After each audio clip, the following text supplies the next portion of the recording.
সবাইকে স্বাগত জানাচ্ছি টিভি24 নিউজ নেটওয়ার্কের নিয়মিত আয়োজন আউট ডেমোক্রেসি অনুষ্ঠানে আপনাদের সাথে আছি আমি ইহসান জুয়েল। আজকে অনুষ্ঠানে আমরা তিনটি গুরুত্বপূর্ণ বিষয় আলোচনা করতে চাই। শুরুতে যে বিষয়টি সেটি হলো নাটকীয় মোড় নিয়েছে ইউক্রেন যুদ্ধ বন্ধের বিষয়টি। আলোচনা শুরুর জন্য আজ রাশিয়ার প্রেসিডেন্ট ভ্লাদিমির পুতিনকে টেলিফোন করেছেন আমেরিকার প্রেসিডেন্ট ডোনাল্ড ট্রাম্প এবং পুতিন সম্মত হয়েছেন বলে দাবি করেছেন ট্রাম্প। পুতিনের সঙ্গে 1.5 ঘণ্টাব্যাপী ফোন আলাপের পর সামাজিক মাধ্যম ট্রুথ সোশ্যালে এক বিবৃতিতে ট্রাম্প জানান দ্রুতই একটি সমাধানে পৌঁছানোর জন্য একে অন্যের দেশ সফরের বিষয়ে একমত হয়েছেন তারা। এরপর ওভাল অফিসে তাৎক্ষণিক এক প্রতিক্রিয়ায় প্রেসিডেন্ট জানিয়েছেন খুব শিগগিরই প্রথম বৈঠকটি হতে পারে সৌদি আরবে। ট্রাম্প আরও জানান ইউক্রেনের প্রেসিডেন্ট ভলোদিমির জেলেনস্কির সঙ্গেও টেলিফোনে তার ইতিবাচক আলোচনা হয়েছে। তবে এই যুদ্ধ বন্ধের বিষয়ে গুরুত্বপূর্ণ একটি তথ্য জানিয়েছেন ডিফেন্স সেক্রেটারি পিট হেগসেট। তিনি মনে করেন সমঝোতার মাধ্যমে সংকট সমাধানে ইউক্রেনের জন্য নেটোর সদস্যপদ কোনো বাস্তবিক ফলাফল বয়ে আনবে না। তার মতে কিয়েভের জন্য রাশিয়ার কাছ থেকে সব ভূখণ্ড পুনরুদ্ধারের আশা ছেড়ে দিয়ে শান্তি আলোচনার প্রস্তুতি নেওয়া উচিত। অর্থাৎ রাশিয়া এর মধ্যেই ইউক্রেনের যে ভূখণ্ডগুলো দখল করে ফেলেছে সেই ভূখণ্ডগুলো ফিরে পাওয়ার আশা ইউক্রেন বাদ দিয়ে আলোচনা করা উচিত বলে মনে করছেন ডিফেন্স সেক্রেটারি। দ্বিতীয় যে বিষয়টি নিয়ে আলোচনা করতে চাই তা গাজা বিষয়ে। গাজা নিয়ে ভয়াবহ একটা অনিশ্চয়তা তৈরি হয়েছে। আবারও যুদ্ধ শুরুর প্রস্তুতির অংশ হিসেবে রিজার্ভ সেনা তলব করেছে ইসরায়েলের সামরিক বাহিনী। হামাস আগামী শনিবারের মধ্যে আরও 3 ইসরায়েলি জিম্মিকে মুক্তি না দিলে গাজায় হামলা শুরু করতে পারে ইসরায়েল। 19 জানুয়ারি শুরু হওয়া এই যুদ্ধবিরতি চুক্তির অধীন আগামী শনিবার আরও 3 ইসরায়েলি জিম্মিকে মুক্তি দেওয়ার কথা। তবে ইসরায়েল যুদ্ধবিরতির চুক্তির শর্ত লঙ্ঘন করেছে অভিযোগ এনে চলতি সপ্তাহে অনির্দিষ্টকালের জন্য জিম্মি মুক্তি স্থগিতের ঘোষণা দেয় হামাস। হামাসের এই ঘোষণার পর যুক্তরাষ্ট্রের অর্থাৎ আমেরিকার প্রেসিডেন্ট ডোনাল্ড ট্রাম্প হুঁশিয়ারি দিয়ে বলেছেন শনিবার দুপুরের মধ্যে হামাস সব জিম্মিকে মুক্তি না দিলে গাজায় নরক নেমে আসবে। অনিশ্চয়তা তৈরি হয়েছে কারণ শনিবারের মধ্যে 3 জিম্মি নাকি সব জিম্মি মুক্তি দিতে হবে এই প্রশ্নটা কেউ পরিষ্কার করতে পারছেন না। সবশেষ বাংলাদেশ প্রসঙ্গে আলোচনাটি করতে চাই জাতিসংঘের প্রতিবেদন নিয়ে।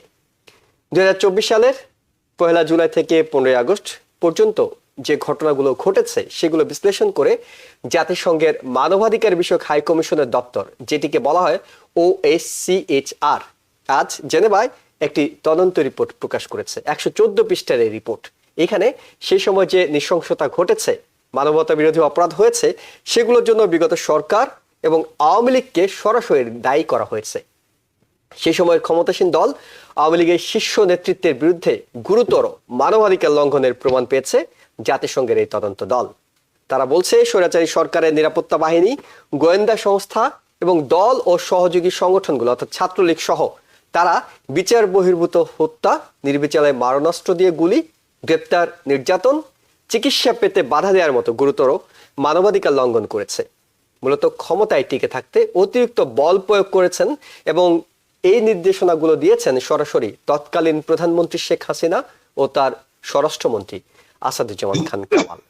এইসব বিষয় নিয়ে আলোচনা করতে আমাদের সাথে আমরা আমন্ত্রণ জানিয়েছি সাউথ ক্যারোলাইনা স্টেট ইউনিভার্সিটির প্রফেসর ডক্টর শফিকুর রহমান ও ইউনিভার্সিটি অফ নিউ অর্লিন্সের প্রফেসর ডক্টর কবির হাসান। আপনাদের দুজনকে স্বাগত জানাচ্ছি। আমরা একটু ইউক্রেন প্রসঙ্গ দিয়ে আমাদের আলোচনাটা সূত্রপাত করতে চাই, যেহেতু আজকে নাটকীয় একটা মোড় নিয়েছে। আমরা দেখেছি প্রেসিডেন্ট ডোনাল্ড ট্রাম্প তিনি প্রেসিডেন্ট পুতিনের সঙ্গে টেলিফোনে আলাপ করেছেন, 1.5 ঘন্টার মতো আলাপ করেছেন। তারা একজন আরেকজনের কাছের বন্ধু হিসেবে সবসময় দাবি করে থাকেন, একজন আরেকজনকে প্রকাশ্যেই প্রশংসা করেন, স্মার্ট মানুষ হিসেবে বলে থাকেন। তবে প্রেসিডেন্ট জো বাইডেন যেটি করতে পারেননি সেটি হলো তিনি 2022 সালের পরে পুতিনের সঙ্গে আর কোনো সরাসরি কথা বলেননি। কিন্তু প্রেসিডেন্ট ডোনাল্ড ট্রাম্প তার দায়িত্ব নেওয়ার 1 মাসের মধ্যেই তিনি আলোচনার দ্বার উন্মুক্ত করেছেন।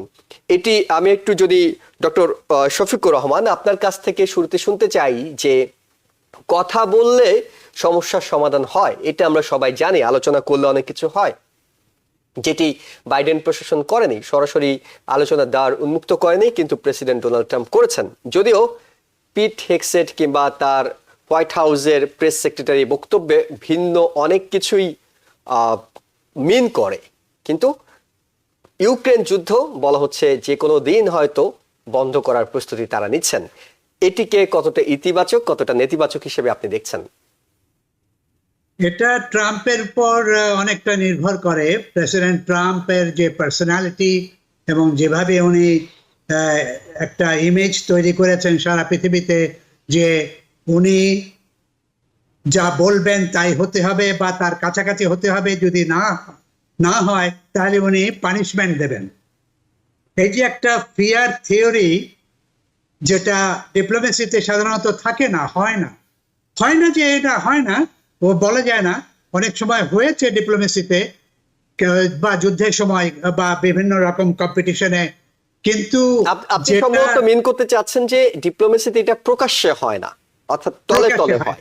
এক্স্যাক্টলি, জি, থ্যাংক ইউ। তো যেটা ট্রাম্পের পার্সোনালিটিটা এখন একটু অন্যরকম। সারা পৃথিবীতে আমরা দেখতে পাচ্ছি যে উনি এই গত 3 সপ্তাহে এসছেন, 3 সপ্তাহের ভেতরে বেশ সাউথ আমেরিকার কিছুটা প্রবলেমকে নিয়ে হ্যান্ডেল করার চেষ্টা করছেন।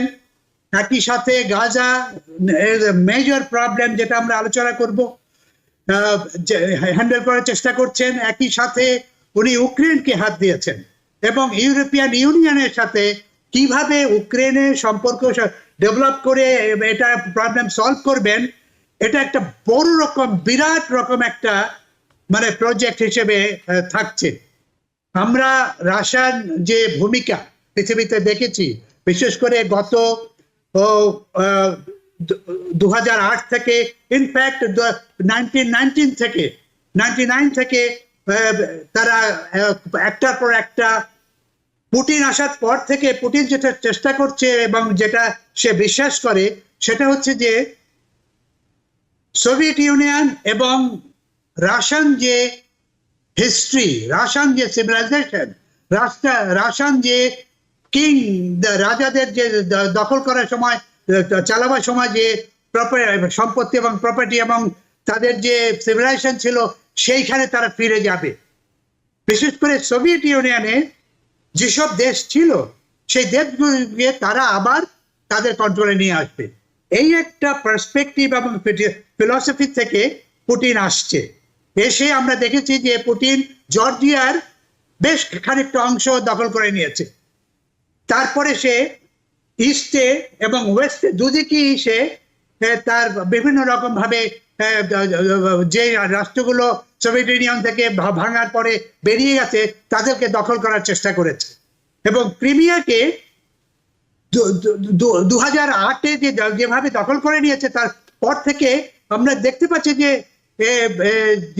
এই যে একটা বড় রকম কন্ট্রোল করার যে চেষ্টা এবং যে পার্সোনালিটি, যে ডিক্টেটোরিয়াল পার্সোনালিটি, যে আমি আমার পুরো জিনিস আমি কন্ট্রোলে রাখবো। আমি এইটা বলছি এই জন্য, এটার সাথে ট্রাম্পের কিছুটা কম্পেয়ার করা যায়। সাইকোলজিক্যাল মিল খুঁজে পাচ্ছেন আপনি হয়তো। রাইট, পার্সোনালিটিতে এগুলো থাকার ফলে তাদের ভেতরে একটা যোগাযোগ, একটা কমিউনিকেশন, একটা কমিউনালিটি অফ থটস, চিন্তা আছে তাদের, যেটা তারা একজন আরেকজনের উপরে কিছুটা নির্ভর করতে পারে। রাশিয়া যে ওয়েস্টের শত্রু, রাশিয়া যে ওয়েস্টকে এইভাবে থাকতে চায় না, অর্থাৎ ইউরোপকে, আমেরিকাকে, ডেমোক্রেটিক কান্ট্রিতে, রাশিয়া হলো ডিক্টেটোরিয়াল বলে, তারা ডেমোক্রেসি তারা ব্যবহার করে, আসলে ওখানে কোনো ডেমোক্রেসি নেই। তো সেই হিসেবে রিয়েলি ডেমোক্রেসিকে ভেঙে দেওয়ার জন্য, ডেমোক্রেটিক ইনস্টিটিউশনকে ধ্বংস করে দেওয়ার জন্য, বিশেষ করে ইউরোপ এবং আমেরিকায়, উত্তর আমেরিকায় এই প্রচেষ্টাটা রাশিয়া এবং পুতিন সব সময় করে এসছে। কাজে এই পর্যায়ে এসে ইউক্রেন যে ইস্যুটা দাঁড়িয়েছে, ইউক্রেনটা এখন একটা সেন্টার পিস হয়ে গেছে এই দুই গ্রুপের সম্পর্কের মধ্যে। এখন এখানে যদি প্রেসিডেন্ট ট্রাম্প যদি কিছু ইনিশিয়েটিভ নিয়ে এগিয়ে যেতে পারে, যেটা উনি আজকে বলেছেন 1.5 ঘন্টা 90 মিনিট আলোচনার পরে পুতিনের সাথে, এবং ইউক্রেনের প্রেসিডেন্টের সাথেও কথা বলেছে, তাতে উনি একটা বিশ্বাস করেন যে কিছুটা একটা আলোচনার দিকে যাওয়া যেতে পারে। যুদ্ধ তো কেউই চায় না, যুদ্ধ আমরা কেউই চাই না, কারণ যুদ্ধেতে ধ্বংস ছাড়া দুই পার্টি, কোনো পার্টি জয় করে না, দুই পার্টি যুদ্ধে তাদের ক্ষতি হয় এবং তারা পরাজিত হয়, দুটো পার্টি। তারা বলে এক পার্টি হয়তো জিততে পারে, কিন্তু লং টার্মে এটা কোনো জয় না। কাজে যুদ্ধকে অ্যাভয়েড করার জন্য যে প্রয়োজন, সেই প্রয়োজনে ট্রাম্প যে স্ট্র্যাটেজি এবং প্ল্যান নিয়ে এগিয়ে যাচ্ছে, তাতে কিছুটা কম্প্রোমাইজ করতে হবে। আমরা দেখেছি যে কালকে আমেরিকান টিচার যে রাশিয়ায় বন্দী ছিলেন তাকে ছেড়ে দেওয়া হয়েছে এবং আমেরিকাও কিছু সোলজার এক্সচেঞ্জ করছে। এই যে একটা সম্পর্ক ডেভেলপ করার প্রচেষ্টা, কোঅপারেটিভ এবং ডিপ্লোম্যাটিক মোডে এটাকে এগিয়ে নিয়ে যাওয়া সম্পর্কটাকে, এটা আমি ইতিবাচক একটা পরিবেশ, ইতিবাচক একটা মানে কিন্তু আপনি কি এটা স্বীকার করবেন যে আপনি হয়তো বলছিলেন যে যুদ্ধ বন্ধি বিনিময় সেটি কূটনৈতিকভাবে বিভিন্ন সময় হয়েছে, রাশিয়া আমেরিকা, রাশিয়া চীন সবার মধ্যে হয়ে থাকে, কিন্তু এই যে এখন যে একটা উষ্ণ আলোচনা শুরু হলো, এটার পিছনে মূল পার্সোনালিটি হিসাবে পুতিন এবং ডোনাল্ড ট্রাম্পের সম্পর্ক, তাদের মধ্যে যে রসায়নটা, সেটা কি একটা বড় ভূমিকা রাখছে? একটা বড় ভূমিকা রেখেছে এবং যার জন্য আমরা কিছুটা দেখেছি যে এগিয়ে এসছে এবং এর পরেও রাখবে। কারণ ডোনাল্ড ট্রাম্পের প্রথম টার্মেও আমরা দেখেছি যে রাশিয়ার সাথে তার একটা, পুতিনের সাথে একটা পার্সোনাল সম্পর্ক ডেভেলপ করেছে। সেই সম্পর্কটা সাধারণত বেশি অনেক জায়গায় কাজ করে না, কিন্তু এই ক্ষেত্রে কাজ করছে। এবং বিশেষ করে বাইডেন, যখন প্রেসিডেন্ট বাইডেন, ডেমোক্রেটিক প্রেসিডেন্ট, ট্রাম্পের পুতিনের সাথে কোন রকম সম্পর্ক করেনি, কিন্তু ইউক্রেনকে বিলিয়ন ডলারের আর্মস এবং বিভিন্ন রকম সাপোর্ট এবং ফাইন্যান্সিয়াল সাপোর্ট এবং সব রকম, এবং ইউরোপিয়ান ইউনিয়ন থেকেও যেরকম সাপোর্ট গুলো এসছে, তাতে একটা ডিভাইড, একটা কনফ্লিক্টিং সিচুয়েশন, একটা সম্পর্ক তৈরি হয়েছে গত 4 বছরে। এই সম্পর্কটাকে ওভারকাম করা দরকার, কারণ আমেরিকার পক্ষে ইউক্রেনকে আর বড় রকম ইনভেস্ট করা আর হবে না, যাবে না। এই যে একটা ক্রিটিক্যাল এবং ক্রাইসিস আসছে, এবং আমরা দেখেছি যে ট্রাম্পের ভাইস প্রেসিডেন্ট এবং ডিফেন্স মিনিস্টার ইউরোপে ট্যুর করছে, তারা বলছে যে ইউরোপিয়ান ইউনিয়নকে এগিয়ে আসতে হবে তাদের নিজেদের ডিফেন্সের জন্য, এবং ইউক্রেনকে যদি তোমরা সাহায্য করতে চাও, তাহলে তোমাদের নিজেদের ক্যাপাসিটিতে, নিজেদের অর্থ এবং সব রকম সাপোর্ট দিয়ে করতে হবে। অনেকটুকু পরিষ্কার আমাদের কাছে। ডক্টর কবির হাসান, আপনার কাছে যেতে চাই, যেটি ডক্টর শফিকুর রহমান বলছিলেন, ব্যক্তিগত সম্পর্ক অবশ্যই এখানে গুরুত্বপূর্ণ ভূমিকা রেখেছে, কিন্তু এত সহজীকরণ করার সুযোগ আমাদের সামনে হয়তো থাকবে না যে শুধুমাত্র ট্রাম্প এবং পুতিনের মধ্যে ভালো সম্পর্ক বলেই যুদ্ধটা বন্ধ হচ্ছে। যুদ্ধ বন্ধ হোক, এটা রাশিয়া চায়, এটা ইউক্রেন চায়, আমেরিকা তো চায়, কিন্তু মূল বিষয় হলো বিচারটা কিভাবে হবে, অর্থাৎ বিচারে কার নাক কাটা যাচ্ছে, কার স্বার্থ ঠিক থাকছে, শেষ পর্যন্ত কিভাবে দফা রফা করে এই যুদ্ধটা বন্ধ হতে পারে বলে আপনার কাছে মনে হচ্ছে? ইউক্রেনকে তার জমি ছেড়ে দিতে হবে, নেটো সদস্যপদ ছেড়ে দিতে হবে, সবকিছু কি ইউক্রেনকে ছাড়তে হবে, না রাশিয়াও এখানে কেউ ছাড় দেবে? না, দেখুন, মানে শফিক ভাই খুব সুন্দর করে ব্যাকগ্রাউন্ড বললেন কি হচ্ছে। অফকোর্স মানে ব্যক্তিগত রসায়নের একটা ব্যাপার আছে, কিন্তু এটাই সব না। ডোনাল্ড ট্রাম্প যদি তার নেচারটা এই ধরনের সবকিছুর ক্রেডিট নিতে চায়, সে is even though his democratic elected, আপনি জানেন, কিন্তু তার আচরণ, সে running the country like a monarch, তাই না? সে তার থ্রেট দিচ্ছে, যে কথাটা শফিক ভাই বললেন, এগুলো ডিপ্লোমেসিতে হয়, ভিতরে হয়, কিন্তু সম্মুখভাবে একজন রাষ্ট্রপ্রধান এভাবে কথা বলেন না। কিন্তু গোয়িং ব্যাক, যখন যুদ্ধ শুরু হয়, যুদ্ধ শুরু হওয়ার আগে কিন্তু you have to go back, যে 2014 এর কথা বলা হয়, যখন মানে 1990-তে রাশিয়া ডিসমেন্টাল হয়ে গেল, সেটা তো সিআইএর মাধ্যমেই করছে, তাই না? এটাকে পুরা মানে ডিসেন্ট্রালাইজ করে যে অনেকগুলো দেশ স্বাধীন হলো, মানে সোভিয়েত রিপাবলিক যেটা ছিল ভেঙে এখন সোভিয়েত ইউনিয়ন হয়েছে। এটার পেছনে ওয়েস্টের ছিল, ইন্ধন ছিল, ভেঙেছে। তখন কিন্তু ওরা ওয়ার্সো জোট ভেঙে দেয় উইথ দি মানে আন্ডারস্ট্যান্ডিং যে ন্যাটো জোট আর এক্সপানশন করবে না এবং রাশিয়ার জন্য থ্রেট হবে না। কিন্তু ন্যাটো তার কথা রাখেনি। এই ন্যাটো তার এক্সপানশন করে যেতে যেতে একের গোড় দৌড়ায় চলে এসেছে ইউক্রেনের পাশে। তখন রাশিয়া বলেছে যে এটা স্টপ দেয়ার, এটা হতে পারবে না। এটা একইভাবে আপনি মনে করেন যদি রাশিয়া মেক্সিকোতে চলে আসে তাহলে আমেরিকা কিভাবে ফিল করবে, সেই ভয় থেকে অফকোর্স ওরা মানে মানে পুতিন মনে করেছিল খুব মানে it will be walk over, তাড়াতাড়ি ইউক্রেন দখল করে নেবে, সেটা পারেনি। কিন্তু যুদ্ধ শুরু হওয়ার পরে 2 মাসের মধ্যে কিন্তু যে ওয়ার পাওয়ার ইনক্লুডিং টার্কির যে প্রেসিডেন্ট আর্দোগানের মাধ্যমে একটা সমঝোতা হওয়ার চেষ্টা হচ্ছিল, যেখানে কিন্তু ইসরায়েলি প্রাইম মিনিস্টার ছিল তখনকার প্রাইম মিনিস্টার, যে এটা একটা মানে আলোচনা হতে একটা সমঝোতা হোক, কিন্তু এই আলোচনা সমঝোতা আমেরিকাতে হতে দেয়নি এবং এই যুক্তরাষ্ট্র হতে দেয়নি। এখানে বিরাট ইন্ডাস্ট্রিয়াল মিলিটারি কমপ্লেক্সে একটা রোল আছে। আপনি দেখুন একটা দ্বৈত নীতি, তাই না?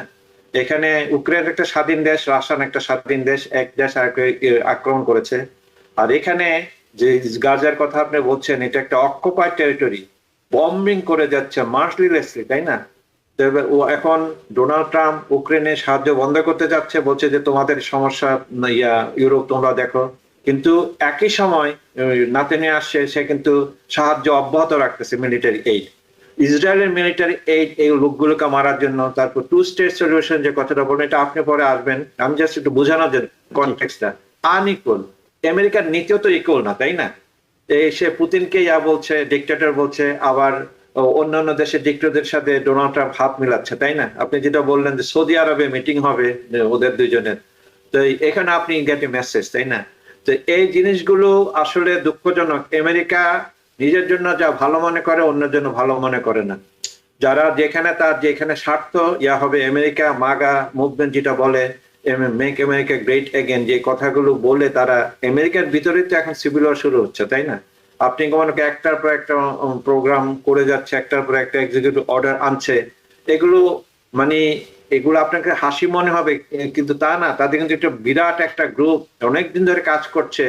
কারণ ডোনাল্ড ট্রাম্প তো is outside the political arena, আপনি জানেন, সে ব্যবসা করে, তাকে ধরে নিয়ে আসছে, সে একজন ক্লাউন হিমসেলফ, দি অ্যাপ্রেন্টিস করে সে করলো, তার কথাবার্তার মধ্যে কোনো মাধুর্য নেই, ডিপ্লোম্যাটিক ডেপথ নেই, কিন্তু তাকে যে লোকজন চালাচ্ছে, এই লোকটা একটা জিনিস জানে যে তার একটা এজেন্ডা আছে, এজেন্ডা বাস্তবায়ন করার জন্য কি ধরনের লোক দরকার, সে লোকগুলো তাকে পরামর্শ দিয়ে যাচ্ছে। আপনি এখন সলিউশনটা কিভাবে, সলিউশনটা ওইটাই, মানে 2 মাস পরে, যেটা ওই তখন বলা হয়েছিল যে 2014-এ যেই, আপনি তো জানেন তখনকার ছিল রাশিয়ান সমর্থিত গভর্নমেন্ট, এটাকে ওরা মানে ইয়োলো রেভলিউশন বলে তাদের ইয়াকে আনলো, যে এখন জেলেনস্কিকে আনলো। কিন্তু তো আগেই তখন দখল করে নাই ক্রিমিয়ার কিন্তু একটা হিস্টোরিক্যাল পার্সপেক্টিভ আছে, আপনি জানেন, যখন এটা একভূত রাশিয়ারই অংশ ছিল। তো Ukraine Crimea is out of order, এটা তো ডিফেন্স সেক্রেটারি নিজেও বললো, যেটা যে ইস্টার্ন যেখানে যে রাশিয়ান অধ্যুষিত কালচার আছে, সেটা নিয়ে একটা নেগোশিয়েট হতে পারে, যেই জিনিসটা ওরা বারবার বলছিল, মানে নাথিং, মানে ন্যাটোর মেম্বার হতে পারবে না। তো এখন আমার মনে হচ্ছে যে ব্যাপারগুলো ওই 2000 মানে যুদ্ধ শুরু 2 মাসের মধ্যে বিশ্ব নেতারা করতে চেয়েছিল, সেই একইভাবে পুতিন সেগুলো ফিরে পাচ্ছে। তার মানে এখন নেগোসিয়েশন পুতিনের টার্মে, নট জেলেনস্কির টার্মে। জেলেনস্কি বারবার আসে, টাকা দেয়, এবং এটা আমাদের ট্যাক্স পেয়ার মানি। যুদ্ধ সব জায়গায় খারাপ, তাই না? সেখানে লোকজন মারা যাচ্ছে, ইউক্রেনের লোকজন মারা যাচ্ছে, রাশিয়ান লোকজন মারা যাচ্ছে, ওরা আবার যেহেতু লোকজন এতই মারা যাচ্ছে, নর্থ কোরিয়া থেকে ওরা শূন্য নিয়ে আসতেছে, এটা কারোর জন্য মঙ্গল না।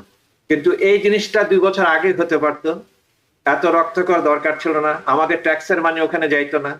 তো এগুলো এইটা আমার আপনি তো জানার একজন লোক, আমি কিন্তু জানেন আমার কাছে এই যে দ্বৈততা প্রত্যেকটা মানে যে এভরিথিং ন্যাশনাল ইন্টারেস্টের মাধ্যমে চালিয়ে দেয়, এইটা তো আমরা সে মানবিক সমাজ যেটা নির্মাণ করার চিন্তা করি, সেদিকে তো কারো মানে এটা আমাদের জন্য সহায়ক না। কিন্তু ইন কনক্লুশন যেটা বলতে যাচ্ছি, যে নেগোসিয়েশনটা হবে, যে সলিউশনটা হবে, এটা এখন পুতিনের টার্মে হবে, নট জেলেনস্কির টার্মে, সেটাই আর কি। আর একটা কথা শফিক বললেন, আমি একটু দ্বিমত পোষণ করি। হ্যাঁ, ইউরোপের একটা ভয় আছে যে রাশিয়াকে আবার তাদেরকে সে ধরবে কিনা, যে দ্বিতীয় যুদ্ধে যেটা হয়েছিল, তারপরে যে এক্সপানশনের ব্যাপার, তাদের জারের যে একটা আমার মনে হয় না সেই বাস্তবতায় ফিরে যাবে। কারণ রাশিয়া ভেঙে যাওয়ার পরে, রাশিয়া যে একটা দেশ, এটাও দিনের সবচেয়ে বড়, মানে ভূখণ্ড অনুযায়ী আর কি। তো ওদের তো হিস্ট্রি আছে, কালচার আছে, বিভিন্ন জাতিগোষ্ঠী আছে এখানে। আপনি কি জানেন যেখানে মুসলমানদের সংখ্যা অনেক, বা 15-20 মিলিয়ন মুসলমান আছে, রাশিয়ান বিভিন্ন জাতিগোষ্ঠী, তারা কিন্তু আছে একসাথে। তো এই ভয়টা যেভাবে উস্কে দেওয়া হচ্ছে, এটার পেছনে পলিটিক্যাল রিজন আছে, মিলিটারি রিজন আছে, যারা অস্ত্র বানায় অস্ত্র বিক্রি করার রিজন আছে, এইগুলো তো সবসময় কাজ করছে আর কি। তো আশা করি যে এটা একটা কাম টু কনক্লুশন, একটা সম্মানজনক একটা রাশিয়াকে একটা ছাড়তে হবে। কি ছাড়বে সেটা আমি জানি না, কিন্তু ক্রিমিয়া ছাড়বে না। ন্যাটোর ব্যাপারটা বলেই দিছে এই একটা নেগোসিয়েশন হতে পারে যে ইস্টার্ন ইউক্রেনে যেটা হচ্ছে, যেটা রাশিয়ান মানে কালচারালি মানে স্পিকিং লোকজন আছে, ওইটা নিয়ে একটা নেগোসিয়েশন হতে পারে। ওকে, ডক্টর শফিকুর রহমান, আপনি কিছু যোগ করতে চাচ্ছেন? আমি জাস্ট বলছিলাম যে ওই লাস্টে কবির হাসান যা বললেন যে ওই ইউরোপের যে জায়গাগুলো দখল করে নিয়েছে এখন তারা, এবং ওখানে যারা রাশিয়ান স্পিকিং লোকজন রয়েছে, ওই জায়গাগুলো খুব সহজে তারা রাশিয়া ছাড়বে না। ওটা রেখেই আরেকটা পয়েন্ট হচ্ছে যে ওখানে তাদের এগ্রিকালচার প্রোডাক্ট এবং অন্য রকম অর্থনৈতিক একটা বড় রকম স্টেক রয়েছে। এই অর্থনৈতিক স্টেকটা তারা ওটাকে রাশিয়া এখন খাবার দাবার, তেল, অন্যান্য জিনিস করার জন্য ওই এরিয়াটা তাদের জন্য দরকার হবে, এবং ওটার থেকে তারা ইজিলি ওই ক্রিমিয়ায় চলে যেতে পারবে। এবং ক্রিমিয়ার ওখানে একটা বড় রকম পোর্ট রয়েছে, এটা ওদের জন্য, রাশিয়ার জন্য একটা বিরাট রকম অ্যাসেট। রাশিয়া এটা ছাড়বে না, অনেকটুকুই পরিষ্কার, এবং সেই শর্তেই তারা হয়তো যুদ্ধ বন্ধে রাজি হবে। আমরা একটু গাজার বিষয়ে যেতে চাই। গাজার বিষয়ে গত কয়েকদিন ধরে আমরা আলোচনা করছি, মোটামুটি আমাদের দর্শকরাও অবগত আছেন, কিন্তু যে অনিশ্চয়তার জায়গাটা তৈরি হয়েছে সেটা হলো যে শনিবার কি হচ্ছে, অর্থাৎ শনিবারে 3 ইসরায়েলি জিম্মিকে যদি মুক্তি দেয়া না হয়, এখন পর্যন্ত প্রায় 16 জনকে তারা মুক্তি দিয়েছে, মানে 19 জানুয়ারির পর থেকে, আমি যেটা বলছিলাম। তো সেই জায়গায় যদি তারা এই 3 জনকে না দেয়, তাহলে পুরো প্রক্রিয়াটা, অর্থাৎ বলছে যে 3 জন না, সবাইকে দিতে হবে, এখন প্রেসিডেন্ট ট্রাম্প বলছেন, এবং ইসরায়েলের সরকারের পক্ষ থেকে একই দাবি জানানো হচ্ছে। অন্যদিকে হামাস তো 3 জনে দিতে রাজি হচ্ছিল না, সবাইকে দেয়া, অর্থাৎ বাকি যারা আছে তাদেরকে কি দেবে, না দিলে কি হবে? অর্থাৎ যুদ্ধ কি আবার শুরু হলো? আবারও কি আমরা বোমার আঘাত, গাজা মানে বিপর্যস্ত তো হয়ে আছে, নতুন করে বিপর্যস্ত কি হবে জানি না, তবে যে অস্থিরতাটা কিছুটা স্বস্তি ফিরেছিল, সেটা কি বন্ধ হচ্ছে কিনা? ডক্টর শফিকুর রহমান, আপনি যদি একটু বলেন। এই যুদ্ধ বন্ধ হওয়ার না, মানে এমন একটা পলিটিক্যাল, কালচারাল এবং রিলিজিয়াস এবং হিস্টোরিক্যাল কনটেক্সট, এটা এমন একটা ইস্যু, এটা ট্রাম্প ইচ্ছে করলেই একদিন দুদিনে এটা শেষ হবে না। এটা সে বলছে তার গাজা থেকে ইজিপ্টে এবং মিশরে আর জর্ডানে সব লোকজন সরিয়ে দেবে, এগুলো সে বলছে এখন, কিন্তু রিয়ালিটিতে কতটুকু সম্ভব হবে এবং গাজার লোকজন যাবে কিনা, যদি না যায় তখন জাতিসংঘের তো এখন অত ওই রকম বড় রকম শক্তি নেই, তবুও সারা পৃথিবীর অন্যান্য দেশ যেভাবে এগিয়ে আসবে এবং প্রোটেস্ট করবে, এটা একটা বড় রকম ঘটনা ঘটবে।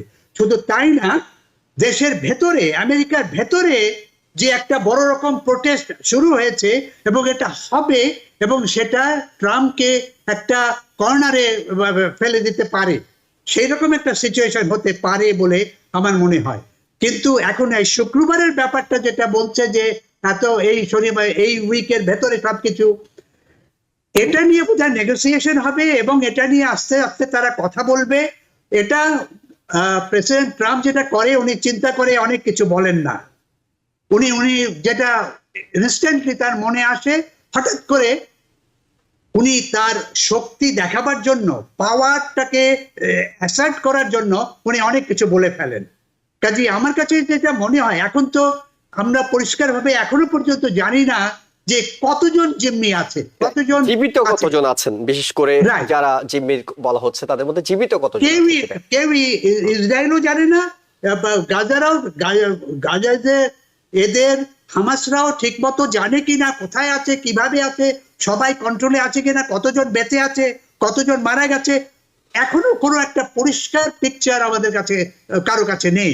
সেই জন্য এই অবস্থার উপর আমার মনে হয় এটা ইসরায়েলি এগিয়ে আসবে এবং ইসরায়েলের সাথে কথা বলে আমেরিকার স্টেট ডিপার্টমেন্ট এবং ডিফেন্স ডিপার্টমেন্ট একসাথে হয়ে এটার একটা আলোচনার ভেতরে আসতে হবে, এবং তাতে যেন গাজার বড় রকম ক্ষতি না হয়, হামাসের জন্য বড় রকম ক্ষতি না হয়, সেই রকম একটা প্রচেষ্টা।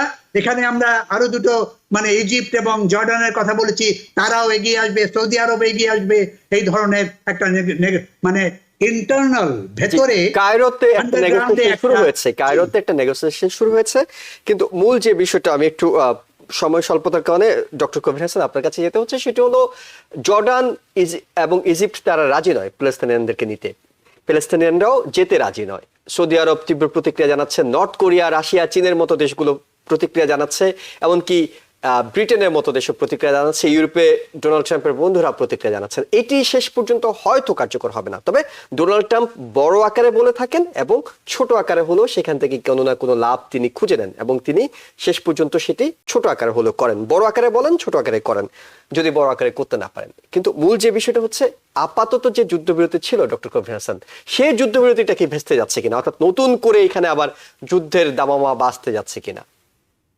দেখুন, আপনাকে মানে ইসরায়েল কখনো চায়নি একটা স্বাধীন প্যালেস্তানি রাষ্ট্র, তাই না? যে আরব ওয়ার্ল্ডের যে পজিশন আর কি, যে 1967 বর্ডার ধরে পড়তো, জুনের বা জুলাইয়ের যে ডেটটা বর্ডার ধরে যেটা ছিল, সেভাবে দুইটা রাষ্ট্র পাশাপাশি বসবাস হলো এত বছর ধরে। এই যে গাজার লোকজন, এটা কিন্তু not first time, second time ওদের displacement internally within the country, তাই না?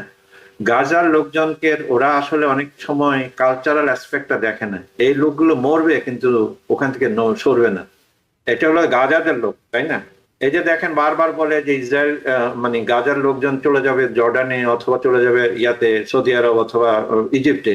কেন? সে তো 2 মিলিয়ন লোকরা বলতে পারতো যে come to the United States, তাই না? Will give a better position there. তো এখানে দেখলে হয়তো একটা ইকুয়েশন অন্যভাবে হতে পারতো, কারণ এখানে একটা স্টেবল কান্ট্রি, সেই কথা কিন্তু সে বলে না। সেম টাইম সে ট্রাক ভর্তি করে লোকজনকে পাঠাচ্ছে অন্য দেশে, আবার বলতেছে অন্য দেশে নিয়ে যাও। এগুলো তো মানে ইন্টারন্যাশনাল ডিপ্লোমেসির ভাষা না, আর সারা দুনিয়া একসাথে হয়ে আছে। কিন্তু যে জিনিসটা আপনাকে একটু বলতে জল ভাই, এই যে যখন হলো এই মানে রাশিয়াতে বিপ্লব হলো, আপনি দেখেন কিন্তু বিরাট আকারে কিন্তু অভিযান ইসরায়েল করেছে, কারণ সিরিয়াকে মানে নিউট্রাল করে দেওয়ার জন্য, কারণ সিরিয়া যাতে কখনো থ্রেট না হয়। তার আগে ইরাককে ওরা নিউট্রালাইজ করে ফেলেছে।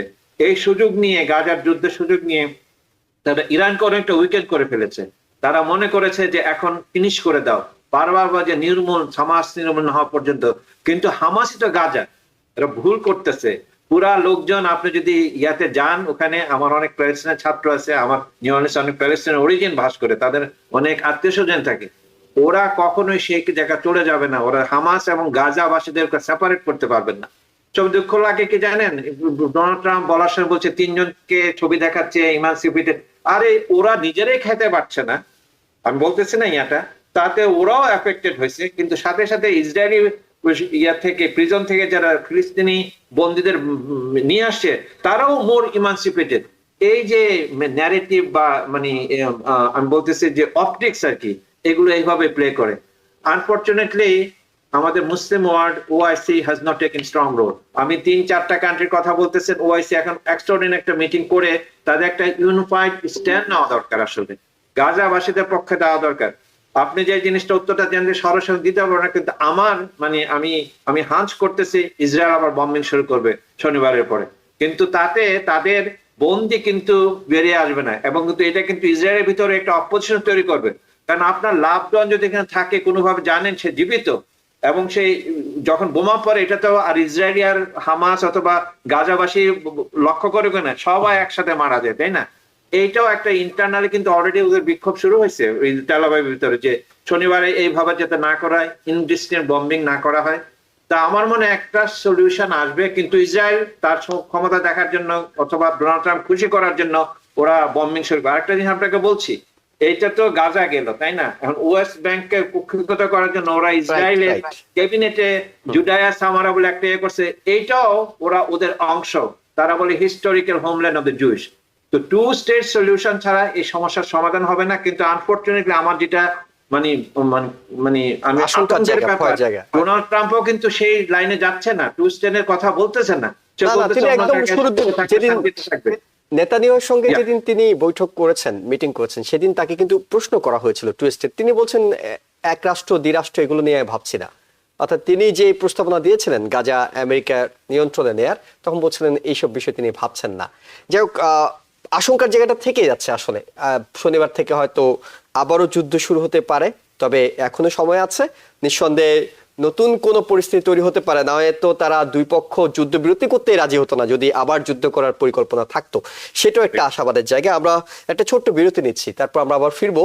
দর্শক আমাদের সঙ্গে থাকুন। আবারও স্বাগত আওয়ার ডেমোক্রেসি অনুষ্ঠানে। সাথে আছি আমি ইহসান জুয়েল এবং আমাদের সাথে বিশেষজ্ঞ অতিথি হিসেবে আছেন সাউথ ক্যারোলিনা স্টেট ইউনিভার্সিটির প্রফেসর ডক্টর শফিকুর রহমান এবং ইউনিভার্সিটি অফ নিউ অরলিন্সের প্রফেসর ডক্টর কবির হাসান। আপনাদের দুজনকে আবারও স্বাগত। ডক্টর কবির হাসান, আমরা একটু বাংলাদেশ প্রসঙ্গে যেতে চাই এই কারণে যে জাতিসংঘের মানবাধিকার বিষয়ক হাই কমিশন জেনেভাতে একটি রিপোর্ট প্রকাশ করেছে, যে রিপোর্টে তারা স্পষ্ট করে তুলে এনেছে বাংলাদেশে কি ঘটেছিল, অর্থাৎ এই জুলাই অভ্যুত্থানের সময় কি ঘটেছিল এবং সেই সময় যে নির্যাতনগুলো হয়েছিল, যে হত্যা, গুম, খুন, মানবাধিকার লঙ্ঘন হয়েছিল, সেগুলোর জন্য তারা সরাসরি শেখ হাসিনা তৎকালীন প্রধানমন্ত্রী তার নাম এনেছেন। যদিও তারা এই ঘটনার বিশ্লেষণের পাশাপাশি কিছু সুপারিশ দিয়েছেন, যেখানে তারা র্যাবকে বিলুপ্ত করার কথা বলছেন, রাজনৈতিক দলগুলোকে নিষেধাজ্ঞা না দেওয়ার জন্য বলছেন, এবং যেসব কর্মকর্তারা পুলিশ কিংবা অন্যান্য আইন শৃঙ্খলা বাহিনীর কর্মকর্তারা আছেন, তারা যারা মানবাধিকার লঙ্ঘনের সঙ্গে জড়িত তাদেরকে বিচারের আওতায় আনতে বলছেন। অনেকগুলো সুপারিশ, 50টার মতো তারা দিয়েছেন। সাথে একটা বিষয় উল্লেখ করেছেন, বর্তমান অন্তর্বর্তীকালীন সরকারের সময়ও কিন্তু মানবাধিকার লঙ্ঘন হচ্ছে। তারা যে সংখ্যাটা দিয়েছে সেটি হলো যে 1181টি মামলায় 98,137 জনকে আসামি করা হয়েছে, গণহারে আসামি হচ্ছে এবং সেগুলো হয়রানি হচ্ছে, নানা বিষয় তারা তুলছে। জাতিসংঘের এই রিপোর্ট কতটা গুরুত্বপূর্ণ এবং এটি যে তৎকালীন স্বৈরাচার সরকারের বিরুদ্ধে বাংলাদেশে বিচার প্রক্রিয়া চলছে, সেই বিচার প্রক্রিয়া, বিশেষ করে মানবাধিকার বিরোধী অপরাধ ট্রাইব্যুনালে যে বিচার হচ্ছে, সেখানে এই রিপোর্টটা কতটা গুরুত্বপূর্ণ ভূমিকা রাখবে বলে আপনি মনে করেন? আমি মনে করি এটা খুবই একটা গুরুত্বপূর্ণ ভূমিকা রাখবে। মানে এমনিতে তো আমাদের হাতেই মানে এভিডেন্স আছে যে তারা এই সমস্ত নৃশংস হত্যাকাণ্ডের সাথে জড়িত ছিল। এখন একটা থার্ড পার্টি, এক্সটার্নাল পার্টি এসে নিরপেক্ষ তদন্ত করে এটা বের করেছে। এটা ডেফিনেটলি একটা মানে ক্রিটিক্যাল রোল প্লে করবে এবং আমি মনে করি এই রিপোর্ট মানে আসার পরে মানে ভারতের শেখ হাসিনাকে তো বাংলাদেশ গভর্নমেন্ট চেয়েছে বিচারের করার জন্য, তাকে দরকার, এখানে তাকে দিবে হয়তো না, কিন্তু এর একটা মোরাল একটা প্রেসার তার উপর পড়বে। আচ্ছা, যেখানে ফার্স্ট অফ অল জোর ভাই আমি একটা কথা বলে রাখি, মানে মানে মৃত্যু একটা মৃত্যু হোক, 10টা মৃত্যু হোক, এটা দুঃখজনক, ঘৃণার হোক, কিন্তু এটা একটা মোরাল যে জাতিসংঘের যে প্যাচটা খেলে আর কি, যেখানে ডিসপ্রপোর্শনেটলি মানুষ মারা গেছে সরাসরি মানে একটা মানে স্বৈরাচার সরকারের আন্ডারে, এবং ডিউরিং দিস মানে কেয়ারটেকার গভর্নমেন্টের সময় অনেক অনেক মানে বিশৃঙ্খলা হয়েছে, কিন্তু this are not morally equal, তাই না? এবং যেভাবে মোরাল ইকুইভ্যালেন্স আনার চেষ্টা করছে ওইটাকে একটু ইয়া দেওয়ার জন্য, নিউট্রাল করার জন্য, এই জিনিসগুলো আমার কাছে খুব একটা ভালো মনে হয় না। অফকোর্স যারা মানে ক্ষুদ্র নীতিগ্রস্ত বলেন, আহমদিয়া বলেন, তারপরে আওয়ামী লীগের লোকজন বলেন, এবং প্রফেসর ইউনূস কিন্তু বারবার বলেছে তোমরা এসে তদন্ত করো, তোমাদেরকে আমরা পথ খুলে দিলাম। সবগুলোর সাথে একটা পলিটিক্যাল কানেকশন ছিল, যে নট নেসেসারিলি যে এই লোকটা মানে সংখ্যালঘু বলে আক্রমণ করেছে, তার সাথে পলিটিক্যাল এই ব্যাপারটা মানে ইয়ে হয়ে গেছে, মেসড আপ হয়ে গেছে, তাই না? এই জিনিসটা কিন্তু অ্যাগেন এটাও ঘৃণার হোক। আপনি ওখানে যাবেন কেন? আমার বন্ধুরা প্রায় কল করে যে বাংলাদেশ এখন কোনো কিছু কাজ করে না, আজকে এই দল ইয়া করে, অন্য দল ইয়া করে, তার এই ক্ষোভ, তার মানে 15 বছরে মানুষের এত ক্ষোভ সৃষ্টি হয়েছে, তারা মনে করছে যে এই ছাত্র জনতা যদি একটা সরকার পরিবর্তন করে ফেলতে পারে, তাহলে আমরা যে সুযোগে কেন আমাদের দাবিগুলো, ন্যায্য দাবিগুলো, অথবা তাদের মতো করে মনে করছেন ন্যায্য দাবিগুলো পালন করতে পারবো না। তাই আপনি যে প্রশ্ন উত্তর দিলেন, অফকোর্স এটা ক্রিটিক্যাল রোল প্লে করবে, এটা একটা ভালো জিনিস হয়েছে। এবং আইসিসি এর সাথেও প্রফেসর যোগাযোগ করেছেন, ইন্টারন্যাশনাল ক্রিমিনাল কোর্ট, তাদের যদি একটা ইনভেস্টিগেশন আসে তাহলে মরার প্রেশারটা দিনকে দিন বাড়বে। আমি কিন্তু একটা জিনিস শেয়ার করি, এই যে আমি কিন্তু কোনো মানে রাজনৈতিক দল আপনি নিষিদ্ধ করবেন, নামে নিষিদ্ধ করবেন, তাই না? হয়তো নামটা চেঞ্জ করে আরেকটা দল আসবে, এটাতে কোনো ফায়দা নেই আসলে। কিন্তু যে লোকগুলো জড়িত ছিল ওদেরকে বিচারের আওতায় আনা দরকার। এবং যদি এইটা হয় তখনই লোকজন তাদের মধ্যেই, আওয়ামী লীগ যারা করেন তারাও ভাববেন যে আমাদের কেন আজকে এই অবস্থা, তাদের মধ্যে যে গণতন্ত্রের যেই স্পৃহা এটা ফিরে আসবে। আনফরচুনেটলি বাংলাদেশে এই দুই পার্টি বলেন, বিএনপি বলেন অথবা আওয়ামী লীগ বলেন, ওদের মধ্যে গণতন্ত্রের চর্চা নেই, তাই না? এখন যেভাবে এগোচ্ছে আমি আসলে একটু শঙ্কিত। মানে প্রত্যেক দিন বাংলাদেশে একটার পর একটা ইয়া হচ্ছে, মানে সরকার এটাকে ইচ্ছা করে পারছে কিনা। যেমন ধরেন আমি একটু প্রাসঙ্গিক একটা জিনিস 32 নম্বর কথাটা আমি আনছি, অনেকে অনেক ধরনের থিওরি দিবেন, মানে অ্যাগেন আমি ইকুইভ্যালেন্সের কথা বলছি। আসলে এখানে একটা হিস্টোরিক্যাল, যেমন ধরেন আমি বঙ্গবন্ধুকে অনেক ব্যাপারে আমি ক্রিটিক্যাল অ্যাডমায়ারার ওনার বলেন, উনি অনেক খারাপ কাজ করেছেন কিন্তু উনি তো অনেক ভালো কাজও করেছেন, তাই না? তো 32 নম্বর তো একটা বাংলাদেশ স্বাধীনতার সাথে জড়িত। সেই জায়গায় যারা ভালোবাসেন ওনাকে তাদেরও জন্য, যারা ভালোবাসে না তাদেরও এই সমস্ত হিস্টোরিক্যাল প্লেসকে কখনোই পোড়ায় ফেলাতে নাই। এটা আসলে ঠিক হয়নি। এইটা দিয়ে আপনি কি আওয়ামী লীগকে ধ্বংস করতে পারবেন? তা না। আওয়ামী লীগের যারা ভালোবাসে তারা অন্য নামে আসবে, হয়তো আওয়ামী লীগ নামে আসবে না, অন্য নামে আসবে। তো ওই ব্যাপারটা আমার ভালো লাগেছে। আমি কিন্তু আমি এগেইনস্ট অফ, মানে জি জি, আমি আপনার সঙ্গে অনেকটুকু একমত। তাদের তো এইটুকু জানার কথা যে আওয়ামী লীগ 15 বছর অনেক কিছু নাম গন্ধ মুছে দিতে চেয়েছিল, কিন্তু তারা তো এখন ফিরে এসেছে। এখন তারা যদি, এই ছাত্ররা, এই সরকার যদি মনে করে যে আওয়ামী লীগেরও অনেক কিছু মুছে দেবে, মুছে দিলে তো আসলে ভবন তো আসলে একটা বাহ্যিক জিনিস, চেতনাটা এইটা অন্যভাবে কাজ করে। আমি একটু সময় বেশি পাবো না, এই বিষয়গুলো আলোচনা করা যেত। আমি অ্যাড করছি, এটা আসলে মানে যারা কনসেপ্টুয়ালি রং হয়েছে, এটা শুধু যে আওয়ামী লীগকে আঘাত করছে তা না, কিন্তু অনেকেই যারা হিস্ট্রির সাথে জড়িত, যারা আওয়ামী লীগ করেন না, তাদের অনেকের মনে আঘাত করেছে এইভাবে জ্বালিয়ে পড়ে একটা মাটির মতো করে দেওয়া হিস্টোরিক্যাল একটা মানে স্থাপনাকে। আপনি যেটা বললেন এই স্থাপনাটা কিছু না, কিন্তু মানুষের ইমোশনটাকে তো আপনি কিল করতে পারবেন না। আপনি তো ইমোশনটাকে মুছে দিতে পারছেন না, আপনি হয়তো ভবন মুছে দিচ্ছেন। আমরা তো এরকম দেখেছি, বিএনপি অফিস বছরের পর বছর বন্ধ ছিল, জামাতের অফিস বন্ধ ছিল, তারা তো এখন বিপুল বিক্রমে ফিরে এসেছে। অর্থাৎ অফিস বন্ধ রাখলে, ভেঙে দিলে, গুড়িয়ে দিলে, কাউকে বাড়ি থেকে বের করে দিলে যে সমাধান হয়ে যায় তা কিন্তু ইতিহাস বলে না। ডক্টর শফিকুর রহমান, আপনার কাছে জানতে চাই, যেখানে জাতিসংঘের রিপোর্টে পর্যন্ত যেটা মনে হচ্ছে যে জাতিসংঘের এই রিপোর্টটা খুবই ক্রিটিক্যাল, খুবই ইম্পর্টেন্ট এবং খুবই কন্ট্রিবিউট করবে ভবিষ্যতে একটা গাইডলাইন হিসেবে। এখন আমি একটু ভিন্ন একটা প্রশ্ন আপনার কাছে করতে চাই। জি, বাংলাদেশের গণমাধ্যমগুলো বলছে সে সময় মাস কিলিং হয়েছে, এখন জাতিসংঘের রিপোর্টে বলছে 1400 মানুষকে সে সময় মেরে ফেলা হয়েছে। যাদের নেতৃত্বে মেরে ফেলা হয়েছে তাদের নামও আসছে প্রকাশ্যে, যে তারা নির্দেশ দিয়েছেন, তারা বলেছেন। জাতিসংঘের রিপোর্ট নিয়ে নিশ্চয়ই সেখানে আমরা প্রশ্ন করব না যে তারা একেবারে দলকানা হয়ে কিংবা কারো বিরুদ্ধে গিয়ে করেছেন, কিন্তু যারা করেছেন তারা বক্তব্য, বিতর্ক, বিবৃতি দিয়ে যাচ্ছেন। তারা একবারের জন্য স্বীকার করছেন না এই ধরনের ঘটনাগুলো তারা করেছেন, এই ধরনের ঘটনার জন্য তারা দায়ী। তাদের মধ্যে কোনো অনুশোচনা, অপরাধবোধ কোনো কিছুই দেখা যাচ্ছে না, উল্টো তারা। এটাই কবির হাসান যেটা বললেন যে এদের বিচার হওয়া দরকার, এদেরকে আইডেন্টিফাইড হওয়া দরকার।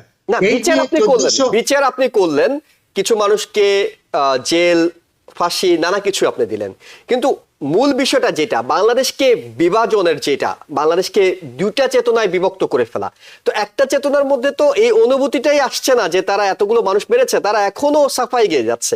যদি আপনি সাফাই গাইতে থাকেন, আসলে আমরা তো বলি পাপীকে না, পাপকে ঘৃণা করতে, আপনি পাপটাকে কি ঘৃণা করা হচ্ছে?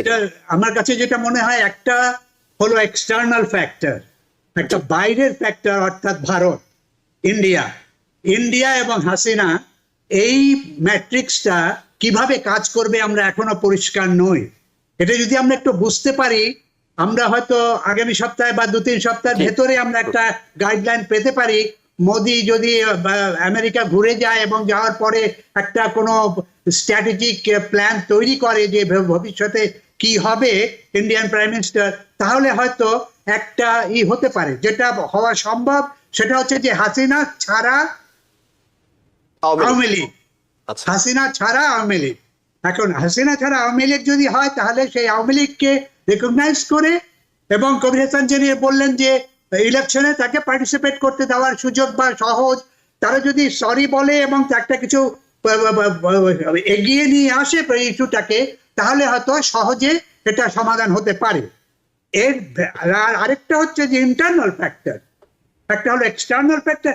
ইন্টারনাল ফ্যাক্টর আমাদের যেটা রয়েছে সেটা হচ্ছে যে এখন বিএনপি, জামাত এবং আওয়ামী লীগের যে সেকশন এবং গ্রুপ, আওয়ামী লীগের একজনও এগিয়ে আসছে না বলতে যে আমরা দুঃখিত, আমরা এইভাবে না করে আমরা নতুন ভাবে আওয়ামী লীগকে তৈরি করি।